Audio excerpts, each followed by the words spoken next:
I want to talk about my M1 Finance taxable account. I have labeled this one as a growth portfolio just because I basically have growth stocks in them. Basically with this portfolio, I started this so that I could start my Roth IRA with M1 Finance. I chose M1 Finance because it seems to be the most automatic way to invest your money with using dollar cost averaging, just putting the money in, and it's very simple. My strategy for this portfolio, basically I used $100 from my stimulus money to fund the $100 you need to start the account, and then originally I had chose just 4 funds, so that $25 went in each one, which was Facebook, Amazon, Netflix, and Google for the FANG. And then I did not pick Apple because in this account I basically only wanted non-dividend paying stocks. I eventually added Berkshire Hathaway, so I have 5 funds in all of this. And the reason I did that is because basically through my work, we get a $25 wellness credit with going to the doctor and using our wellness visits. So basically for participating in that, our company gives us our $25 a paycheck. So basically I'm going to fund this with my wellness money, seeing how that's money I technically would never have anyways. And I normally would never be able to afford to invest in any of these stocks by buying full shares of them.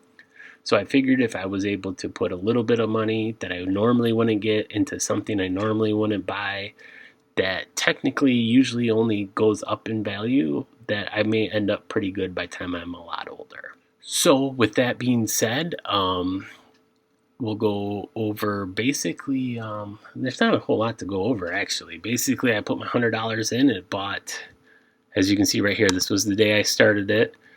It basically bought a fraction of a share for $25. It was like that for all of them. And then I ended up adding Berkshire Hathaway on the 8th. And then I put my $25 from my paycheck in there, and it bought a little bit over $25 of Berkshire Hathaway. So as you can see, the neat thing with this is I've been doing dividends. I've been doing some dividend investing, and it's very different with this because you don't get paid every so often with these stocks. But it's neat that they've all just went up. Like there's times where it's down a little bit lower, like this Berkshire Hathaway. I don't know why with Google Sheets, like right now, like this is not the price. I mean, it's like $178, I think, is what Berkshire is right now. But other than that, that's basically my strategy. So I will be adding every 2 weeks, I'll be adding $25 to this. As you can see, here's my deposits. And then because I started in May, I have all of my wellness credit money from January till May that I'm going to deposit to. So at some point I will deposit that.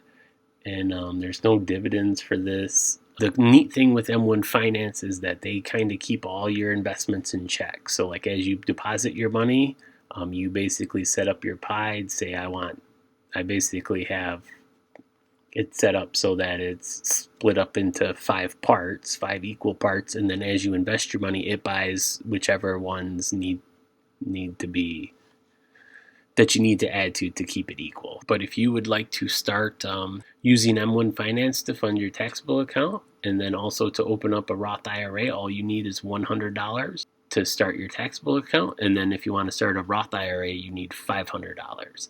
But if you do use the link in the description below, you will get $10 free to put into your taxable account. It took about a week for Shelly's to show up in her account, but it does work. So that's pretty neat. And then if you have friends, you can refer them with your link, and you can get 10 free. Each one of you can get $10 free. But if you use the link in the description of my video, you will get $10 free, and I will also get $10 free. So far, I've been using it for a few months, and it's obvious. It's the easiest way to invest money so far, because you basically just put the amount of money you want to invest. M1 Finance puts it where it needs to go, and you're not sitting there worrying about the price all the time. If you just want to start investing, I highly recommend M1 Finance. It's pretty easy to use. If you want to see what's all in my Roth IRA and how that's going, you can click the link on the screen Or if you want to see what the actual user interface looks like on M1 Finance, you can click the other link on the screen. Thanks for watching.